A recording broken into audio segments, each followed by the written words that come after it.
autour des corps et des dispositifs avec Maxime Bourton et Oleg Bernal, les organisateurs et participants de notre atelier de cette année, auquel Oui.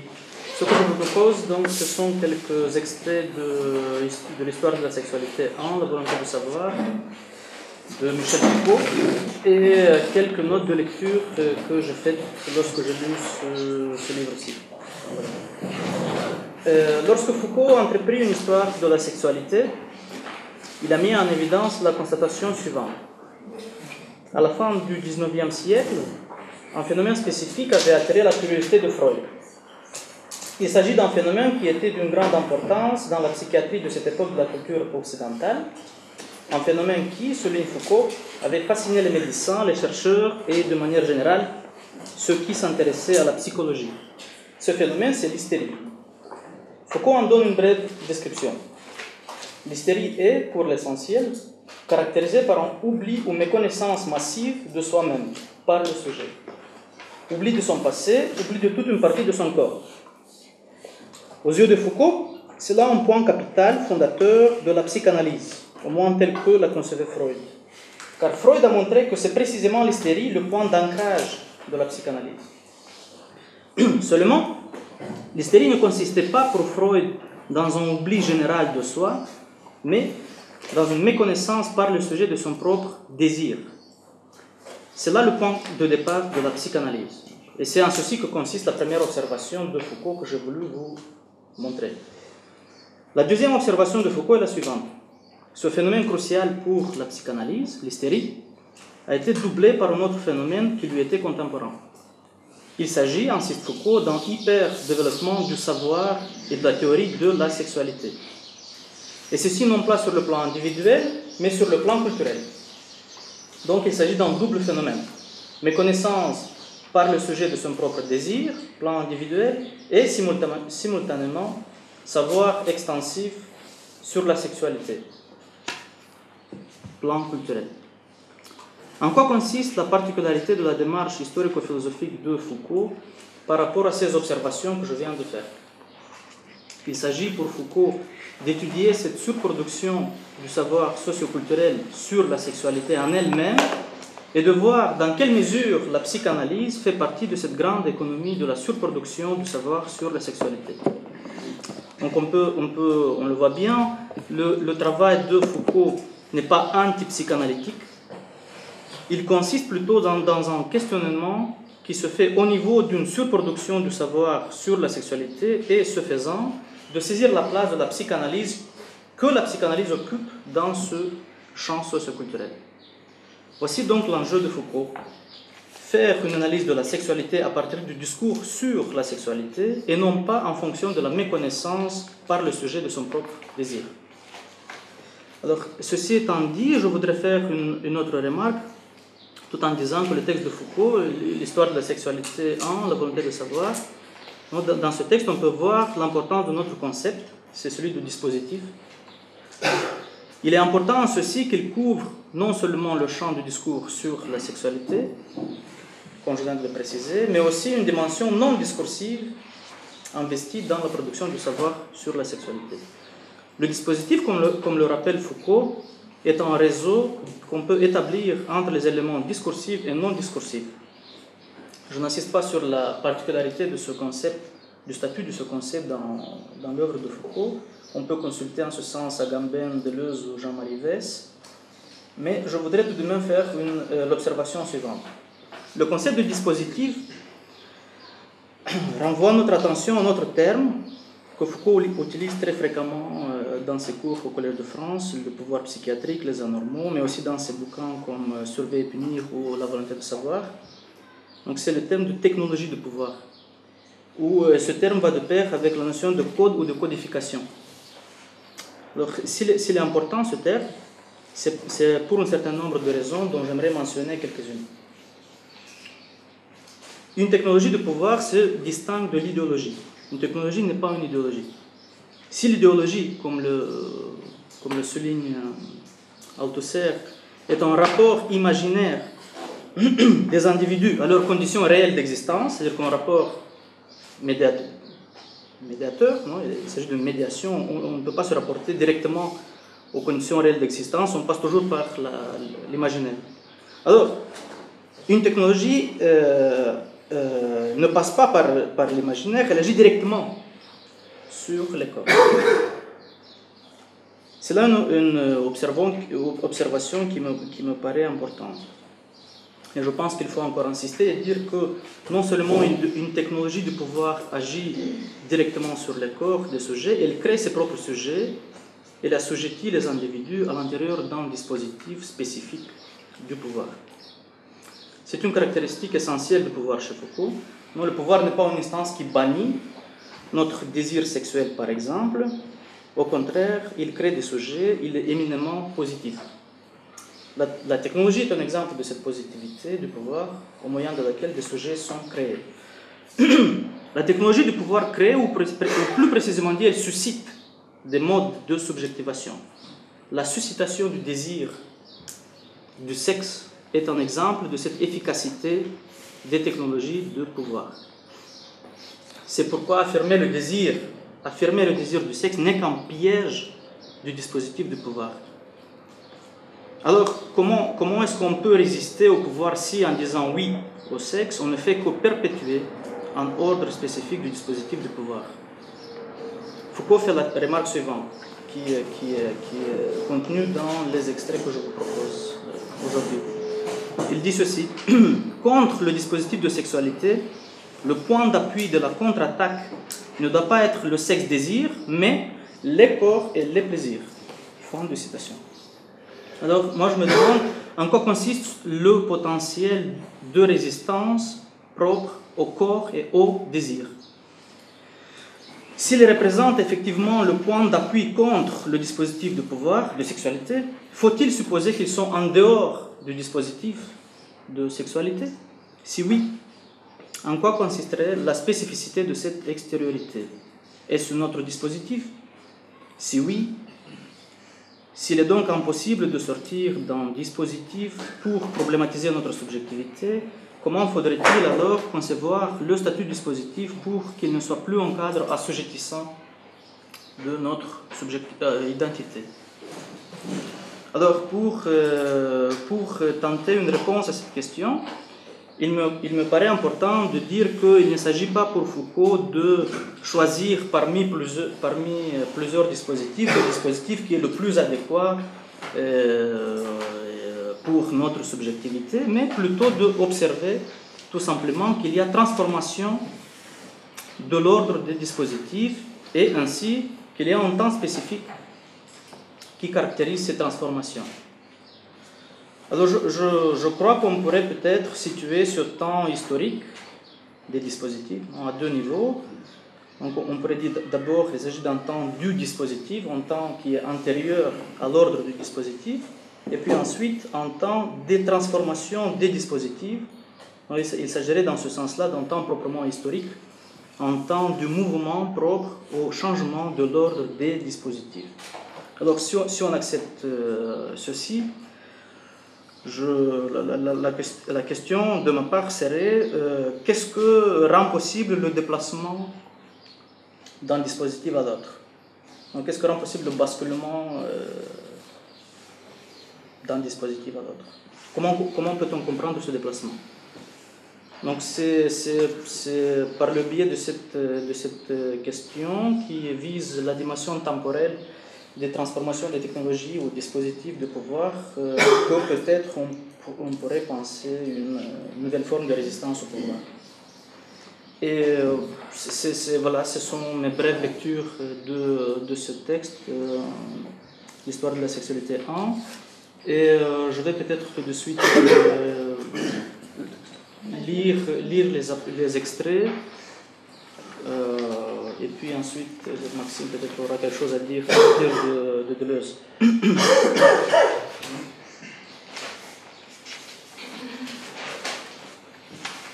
Le sexe, cette instance qui nous paraît nous dominer et ce secret qui nous semble sous-jacent à tout ce que nous sommes, ce point qui nous fascine par le pouvoir qu'il manifeste et par le sens qu'il cache, auquel nous demandons de révéler ce que nous sommes et de nous libérer ce que nous définit, le sexe n'est sans doute qu'un point idéal rendu nécessaire par le dispositif de sexualité et par son fonctionnement. Il ne faut pas imaginer une instance autonome du sexe qui produirait secondairement les effets multiples de sa surface de contact avec le pouvoir.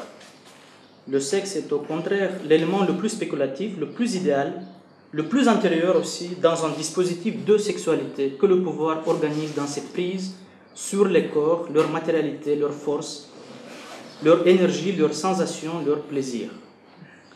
En créant cet élément imaginaire qu'est le sexe, le dispositif de sexualité a suscité un de ses principes en termes de fonctionnement les plus essentiels, le désir du sexe, désir de l'avoir, désir d'y accéder, désir de le découvrir, de le libérer, de l'articuler en discours, de le formuler en vérité.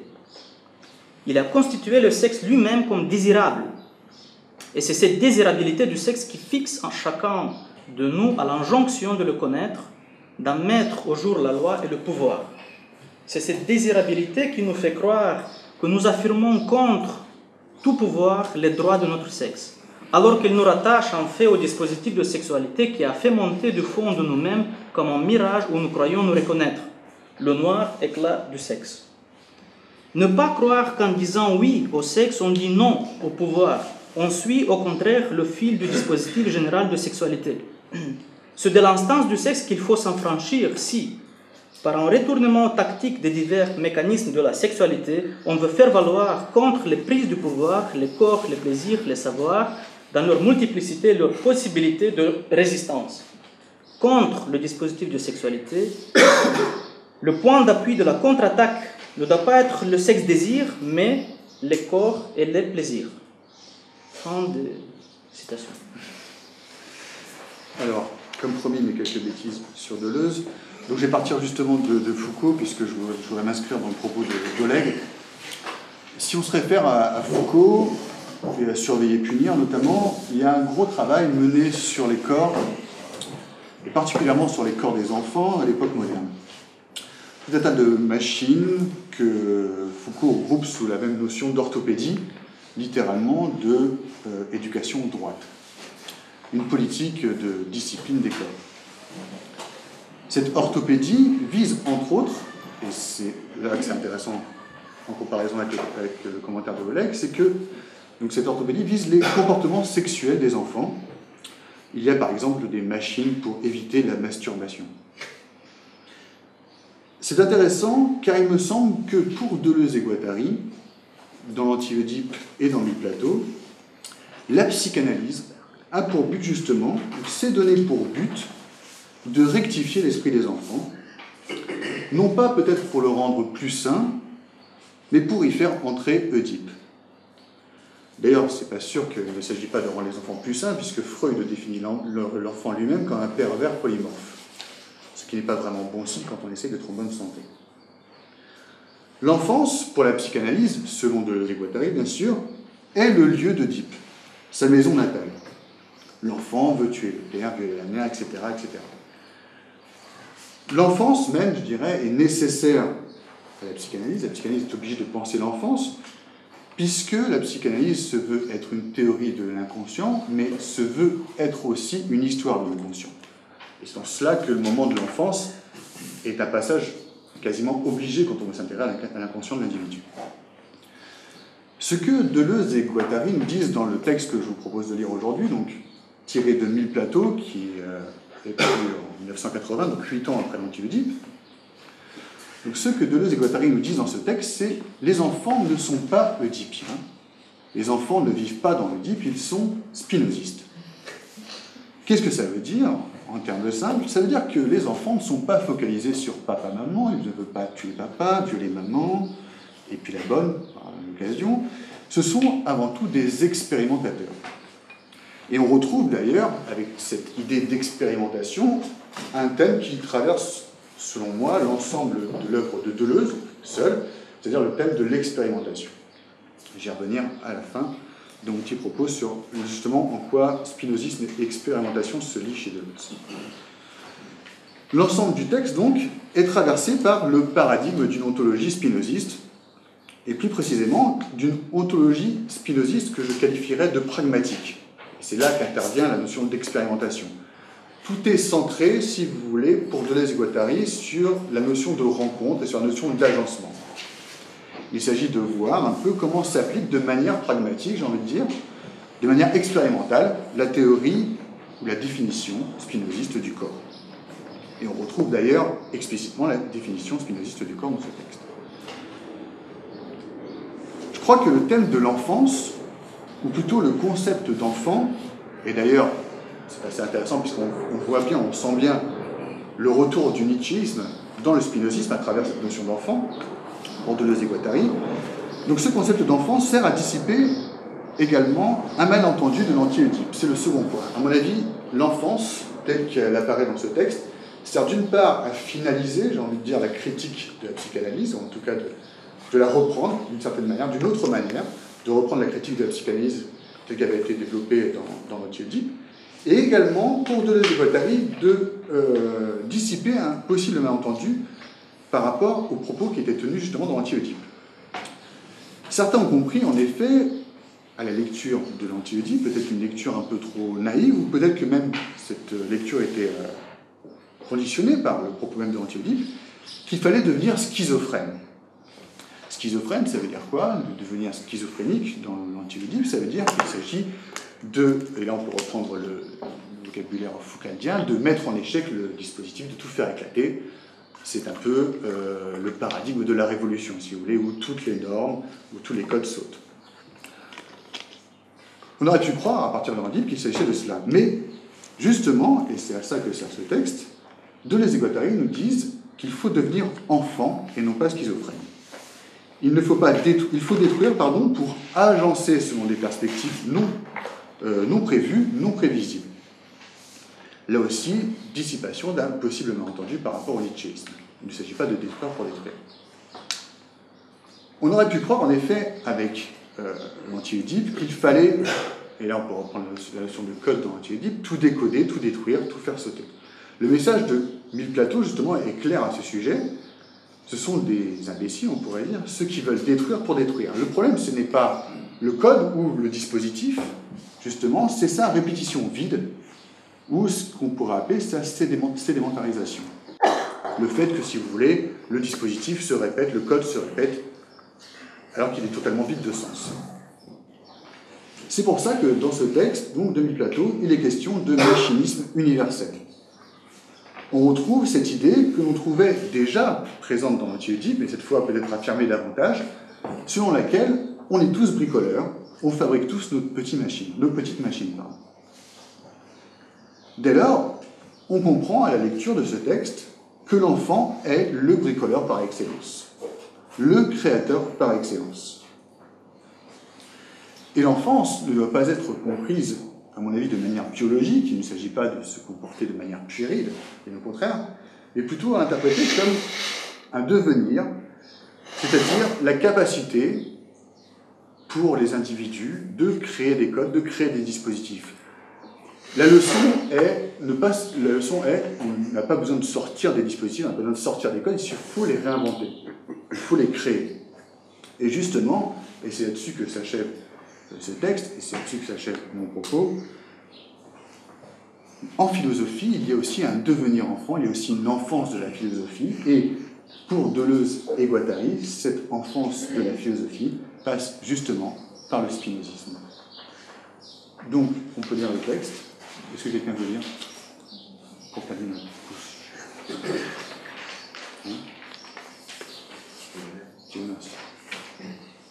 Les enfants sont spinozistes. Parce que le petit Hans part d'un fait pipi, ce n'est pas un organe ni une fonction organique, c'est d'abord un matériau, c'est-à-dire un ensemble d'éléments qui varient d'après ses connexions, ses rapports de mouvement et de repos, les divers agencements individuels où il entre. Une fille a-t-elle fait pipi? A-t-elle un fait pipi? Le garçon dit oui, et ce n'est pas par analogie, ni pour conjurer une peur de la castration. Les filles ont évidemment un fait pipi, puisqu'elles font pipi effectivement. Fonctionnement machinique plus que fonction organique. Simplement, le même matériau n'a pas les mêmes connexions, les mêmes rapports de mouvement et de repos. n'entre pas dans le même agencement chez le garçon et chez la fille. Une fille ne fait pas pipi debout ni loin. Une locomotive a-t-elle un fait pipi? Oui, dans un autre agencement machinique encore. Les chaises n'en ont pas, mais c'est parce que les éléments de la chaise n'ont pas pu prendre ce matériau dans leur rapport ou en ont suffisamment décomposé le rapport pour qu'ils donnent toute autre chose, un bâton de chaise par exemple. On a pu remarquer qu'un organe pour les enfants subissait 1000 vicissitudes, était mal localisable, mal identifiable, tantôt un os, un engin, un excrément, le bébé, une main, le cœur de papa. Mais ce n'est pas du tout parce que l'organe est vécu comme objet partiel. C'est parce que l'organe sera exactement ce que ces éléments en feront d'après le rapport de mouvement et de repos, et la façon dont ce rapport se compose, se décompose avec celui des éléments voisins. Ce n'est pas de l'animisme, pas plus que du mécanisme, mais un machinisme universel, un plan de consistance occupé par une immense machine abstraite aux agencements infinis. Les questions des enfants sont mal comprises tant qu'on n'y voit pas de questions machines, d'où l'importance des articles indéfinis dans ces questions. Un ventre, un enfant, un cheval, comment est-ce qu'une personne est faite? Le spinozisme est le devenir enfant du philosophe.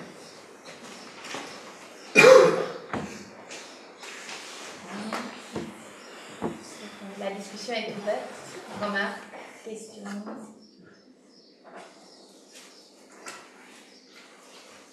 Attaque. Combat.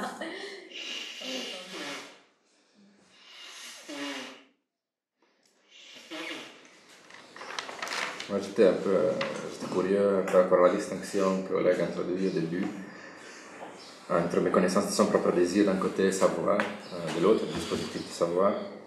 Tu dis que chez Foucault, on met de côté le premier de ces deux volets, en privilégiant le deuxième.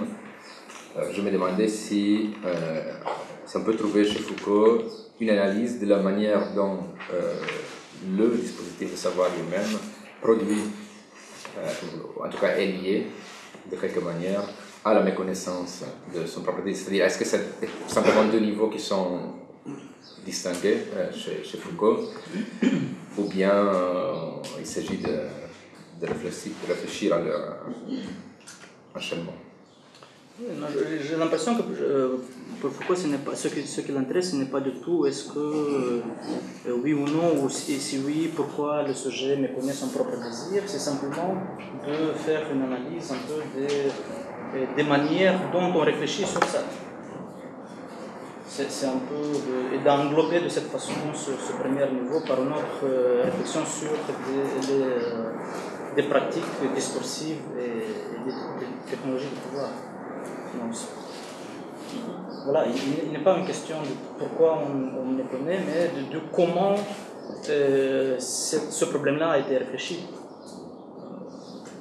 dans des dispositifs spécifiques. Donc, pas pourquoi, mais comment.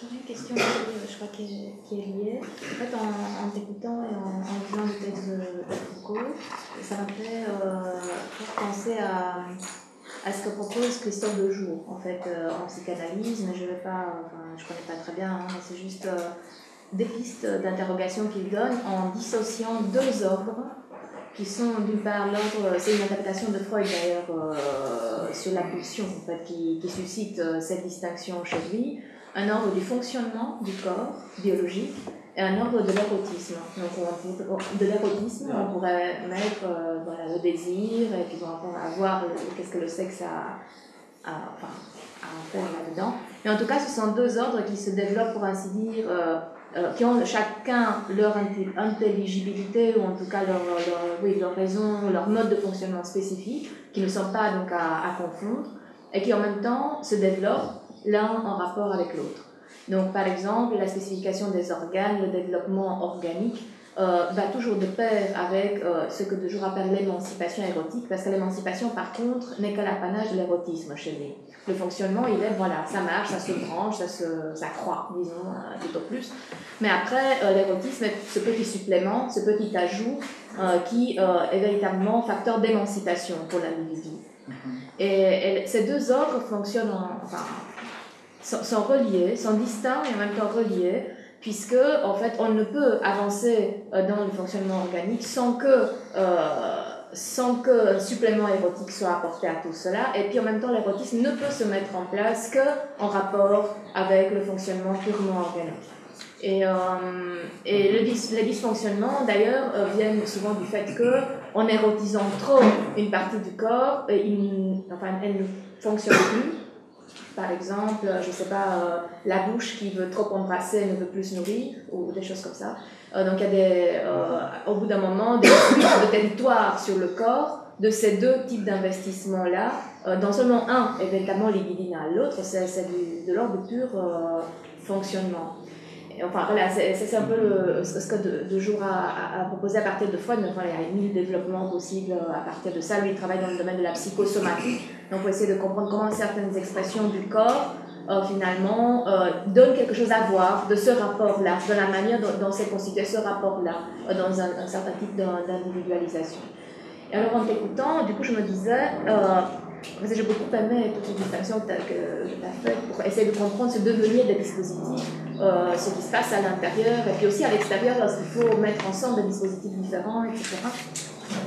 Mais je me disais, ne faudrait-il pas penser, justement en suivant la dernière phrase là, du texte que tu nous as donné, une distinction entre les corps et les plaisirs, enfin, je ne sais pas, ou l'autre des dispositifs et puis quelque chose d'autre, mais qui serait quoi? D'après les éléments que tu nous as donnés dans ton exposé, bon, peut-être quelque chose qui est de l'ordre de l'imaginaire, de l'idéologique, enfin pour revenir à nos soucis, en tout cas qui est de l'ordre d'un autre type de médiation que celle qu'a sur le dispositif. Et bon, ça, je ne sais pas le connecter avec Deleuze, mais en tout cas, bon, ça a été une longue discussion aussi qu'on a eu pendant l'atelier avec le qu'est-ce qu'on fait, bon, je reviens à des machines qui ne fonctionnent pas, à la mayonnaise qui ne prend pas, qu'est-ce qu'on fait quand ça ne marche pas, parce qu'on parlait souvent, voilà, le machinisme, enfin, ça marche et ça suffit, voilà, etc. Mais alors, peut-être les dysfonctionnements des dispositifs, de ceux qui normalement marchent, mais qui de fait souvent aussi ne marchent pas, laissent voir quelque chose qui relève d'un autre ordre qui est, voilà, on peut l'appeler comme on veut, alors investissement libidinal, idéologie, érotisme, en tout cas une autre médiation.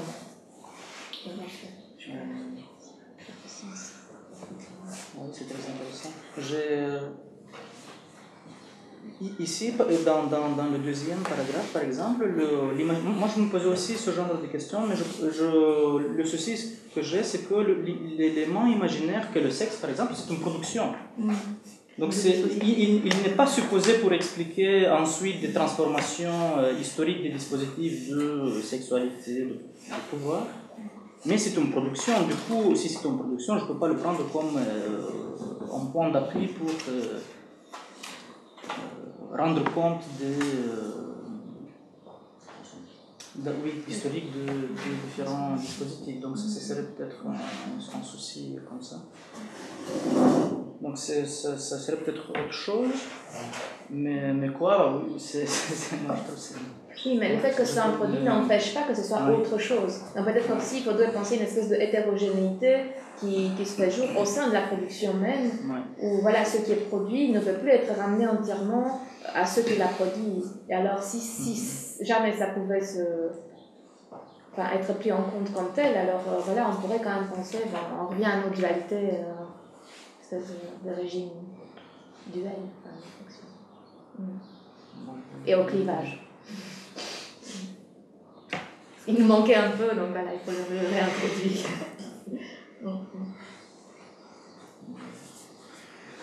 Mais bon, c'est ça. Merci, je comprends.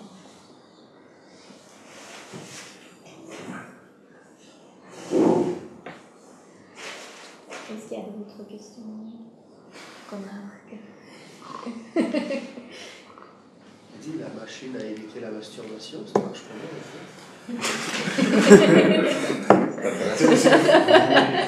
Vous vous avez aimé, je peux le dire place caméra, vous avez aimé Le bébé dans le congélateur, voici la machine. Le film cette année est passé. De quoi? Un congélateur. Ça fait partie des malgré C'est une question, ouais. Si on était S'il y a un bébé dedans, c'est possible. Justement, il y a une sorte d'avancement entre le bébé et ça marche avec les. Je crois que c'est les mains qui sont bloquées. Qui sont attachées en fait. C'est primitif. Ça c'est violent, hein. Ça c'est violent, mais dans Sur le Lupinard, je crois, il y a des planches en fait avec les dessins Foucault montre avec différents dessins qu'il y avait pas.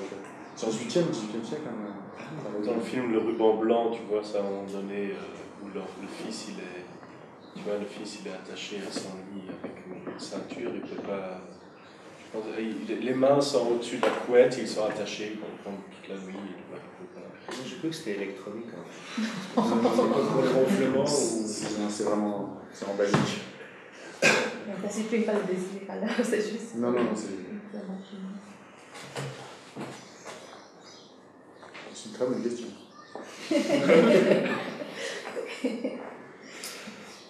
S'il n'y a pas d'autres questions, moi je voudrais encore insister un peu sur la question de la reconnaissance du désir, parce que ce qui me semble un peu problématique par rapport à la démarche de Foucault, en tout cas, tel que je l'ai compris, c'est donc dans la psychanalyse, je pense qu'un des principes fondamentaux, c'est que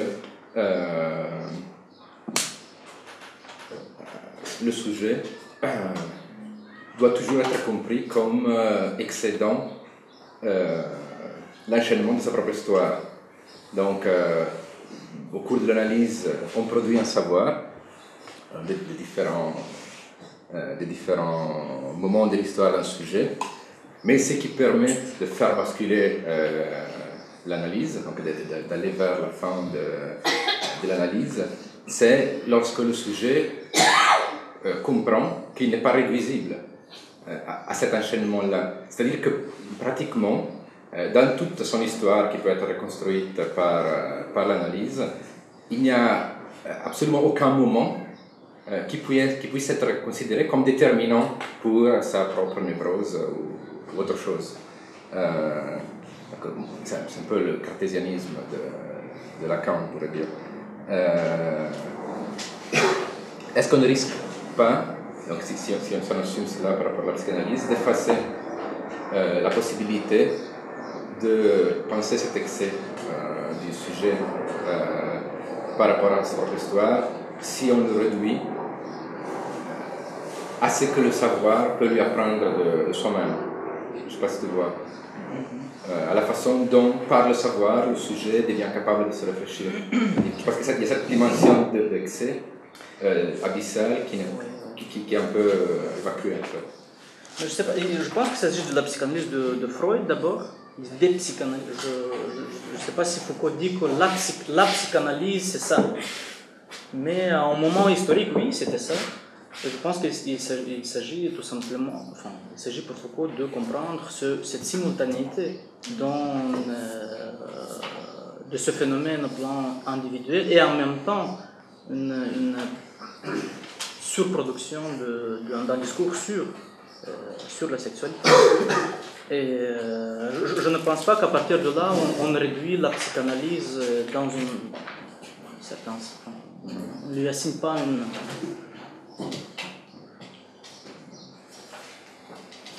Mais je crois que tout simplement, chez Foucault, il n'y a pas de sujet en excès sur sa propre histoire. Tout simplement, il n'y en a pas. Ça lui sert à rien d'imaginer ça. C'est juste un certain rapport avec un certain discours ou un certain pouvoir. C'est cette espèce d'enchaînement-là, c'est une certaine perspective. Ça ne va pas plus loin. Il n'a pas besoin de dramatiser son sujet. Ou encore, il n'y a pas le problème de la vérité dans Foucault. Pardon? Il n'y a pas le problème de la vérité dans ce Foucault. Il y a le niveau de savoir. Et pour avoir ces problématisations, on doit peut-être entendre Damien Foucault ou le niveau du savoir est problématisé par le rapport à la vérité. Mais ici, il n'y a pas une vérité du sujet, donc il n'y a pas la possibilité d'annoncer par rapport au savoir. Oui, oui, c'est ça le problème. Pourquoi on problématise notre désir à travers la vérité?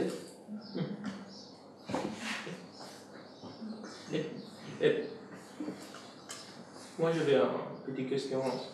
C'est curieux que vous avez utilisé un texte de Foucault qui est une attaque peut-être à Deleuze lui-même. Dans le savoir, un texte anti-deleuzien. Alors, Deleuze n'aimait pas la volonté de savoir. Et il y a ce problème du rapport entre plaisir et désir. Et donc, non, c'est très intéressant le rapport que vous avez fait, mais ce serait très intéressant aussi de comprendre où il y a un décalage entre les deux modalités. Moi, je pense que Deleuze, dans l'écrit Désir et plaisir, c'est un petit texte qu'il a écrit dans cette année-là, je pense, plus ou moins. Il dit qu'il ne pas avoir, il n'y a pas de micro-physique du pouvoir, mais seulement d'une micro-politique. Et donc, il n'y a pas. Le problème, c'est la productivité du pouvoir. Selon Deleuze. Le problème dans Foucault, c'est que pour Foucault, le pouvoir est productif dans les micros, mais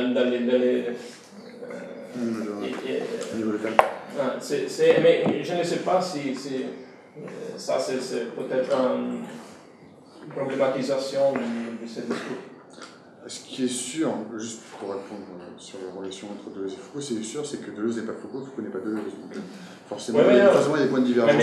Je pense qu'il y a un point où lequel ils peuvent se rejoindre, c'est la notion de dispositif chez Foucault et de code chez Deleuze. Je pense que là, il y a un lien qui est possible. Et c'est là-dessus qu'on a travaillé. Après, c'est sûr que sur le désir, il y a une grosse différence. Le désir chez Deleuze est ontologique, il ne l'est pas chez... Donc, dès que...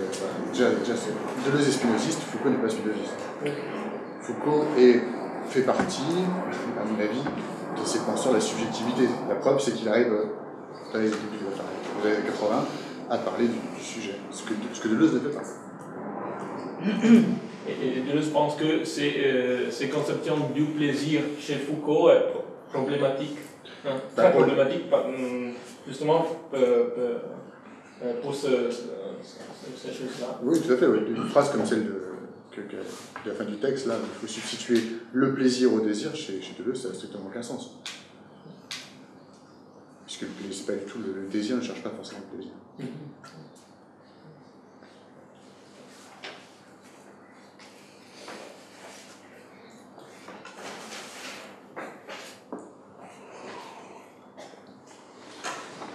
Est-ce qu'il y a d'autres questions, réactions?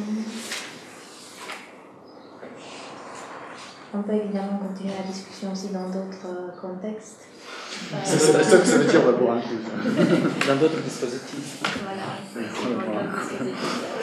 En vous remerciant pour votre présence, votre participation à cette longue et dure journée. À demain.